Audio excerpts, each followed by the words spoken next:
So here I am.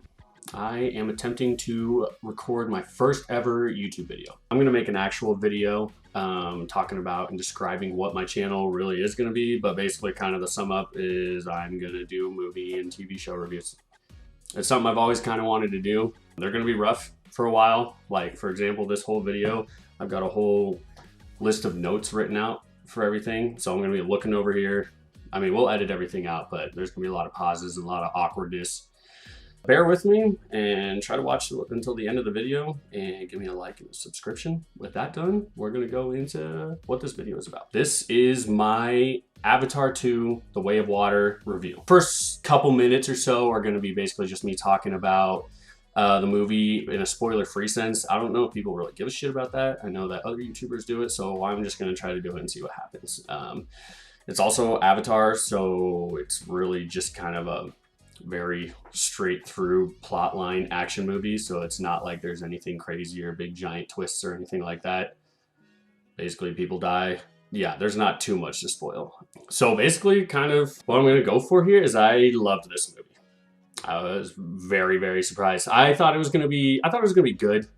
I didn't think it was gonna be great, but I think I put this probably almost up in the great category. As of right now, I don't think it's better than the first movie, but we'll kind of see how that goes. I'm gonna go see this movie again. James Cameron says you're supposed to go see this movie in Dolby, and I just went in the regular theater. We'll see if my opinion changes. The movie's so fucking long, so I don't know. It's a grind to go watch. There's some really, really rough acting, specifically by one character, in my opinion, that is not ideal. There's some great acting too. One of the things that surprised me most about this movie is that it still looked amazing. And I know that seems like a weird thing to be surprised about because it's fucking Avatar. In the trailers, I was like, oh, this looks good. This looks like a good looking movie. It doesn't look like anything too much crazier than the first one though, to me. Maybe it's just been so long since I've seen the first Avatar that I was just expecting to be blown out of the water. But when I actually saw this in theaters, I was blown away. I was like, this movie looks fucking great.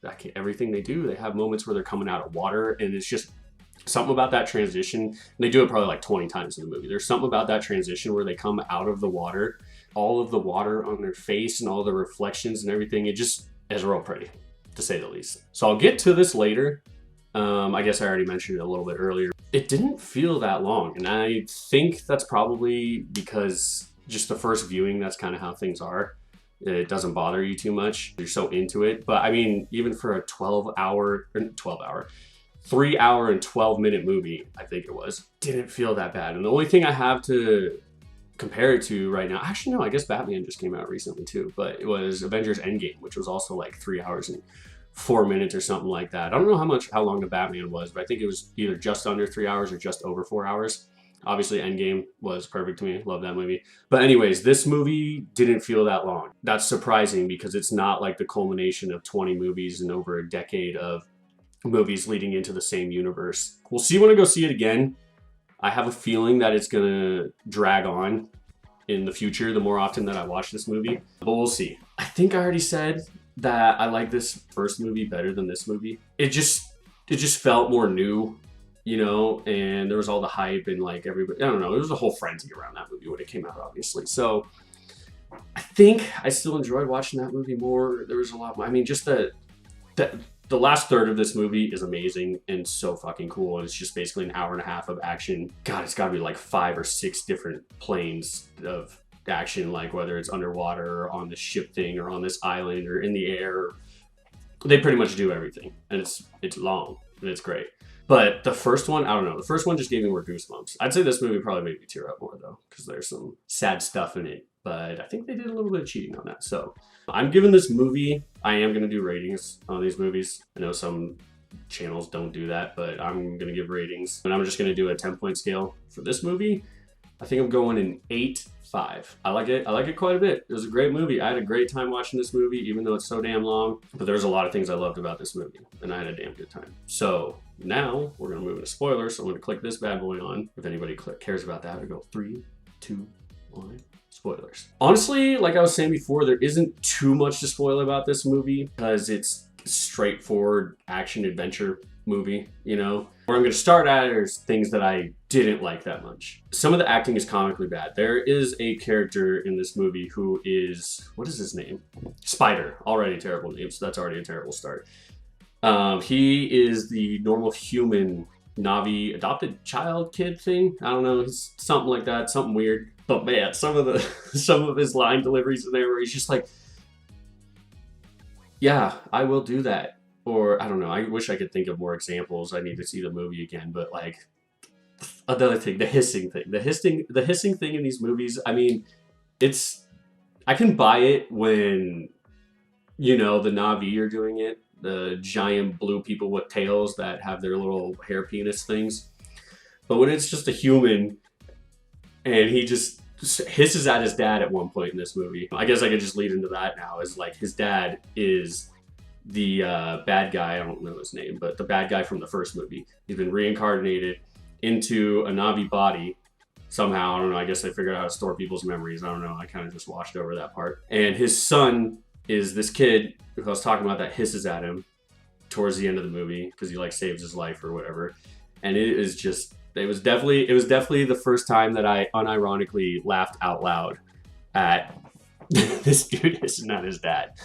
I guess that's probably the only acting that's like really bad, honestly. So there's like, they have their, God, is it 5 kids with the adopted white guy? Or no, there's 2 adopted kids because they have their 3 natural kids. They have the oldest son, the middle son, and then the younger daughter. And then they have Grace's son, who is another Na'vi from the first movie. I don't know, things get complicated when I'm trying to just explain them like that. But basically, Dr. Grace, who had her body, apparently got somebody pregnant. Who knows? Nobody fucking knows.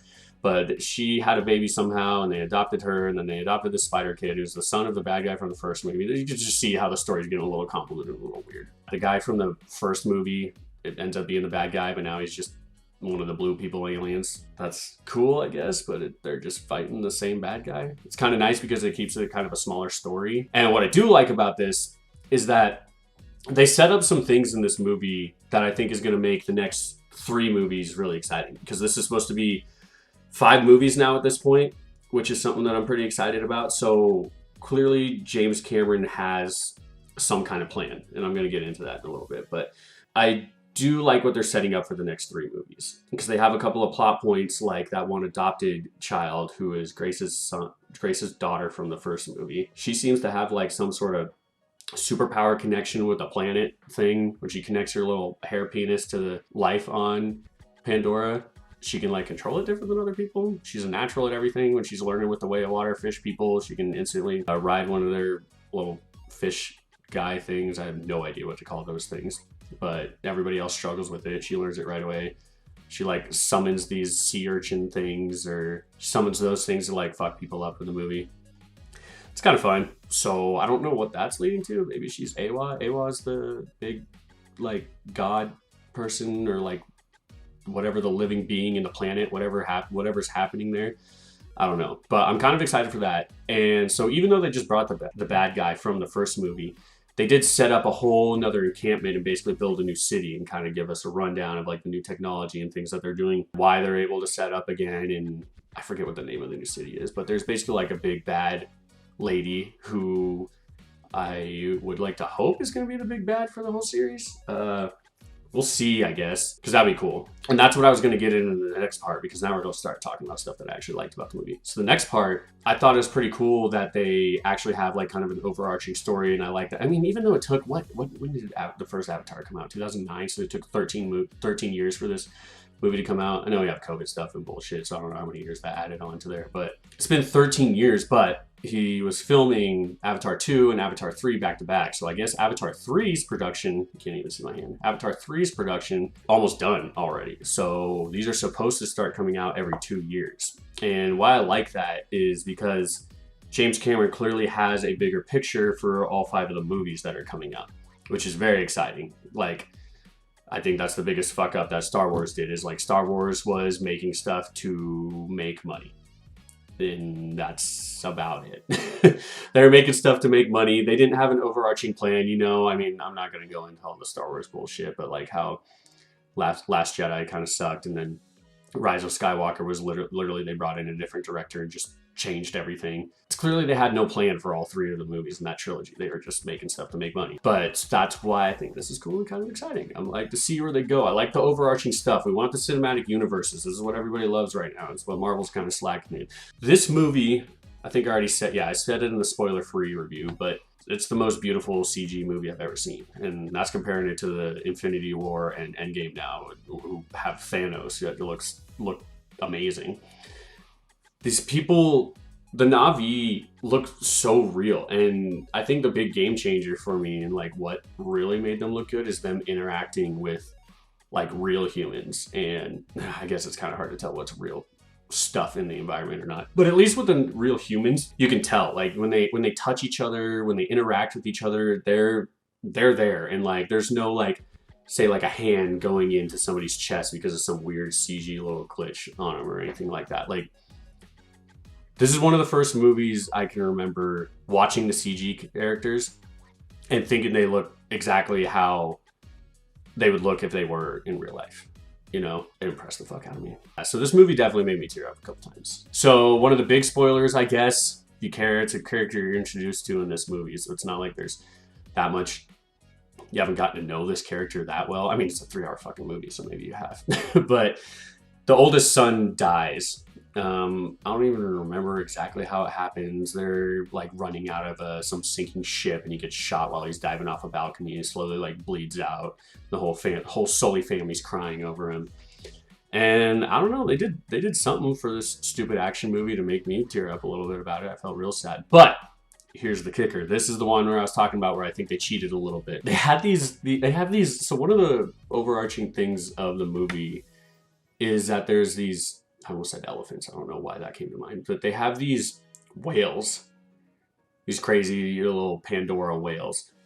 Not little, I guess they're fucking massive, but they have these whales, and one of Jake Sully's sons makes best friends with this whale who's apparently an outcast. He like lost a fin because he tried to make apparently the whales are hyper intelligent and can just talk to you underwater. I guess I didn't even write that in my notes. It was kind of weird when the whales talk back to you through echolocation or just making sounds through the water, and apparently the Na'vi people can just understand that. I don't know. It was weird. Doesn't matter.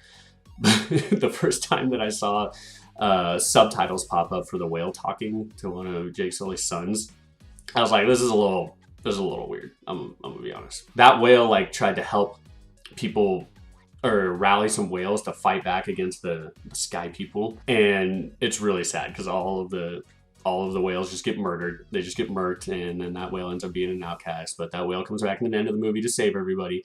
But anyway, so they have the whale fishermen that come in, and there's a whole scene where the fishermen are hunting the whales, and they're trying to hunt the whales so they can get the Na'vi people to come out so they can find Jake Sully because he's hiding in the water tribe or whatever.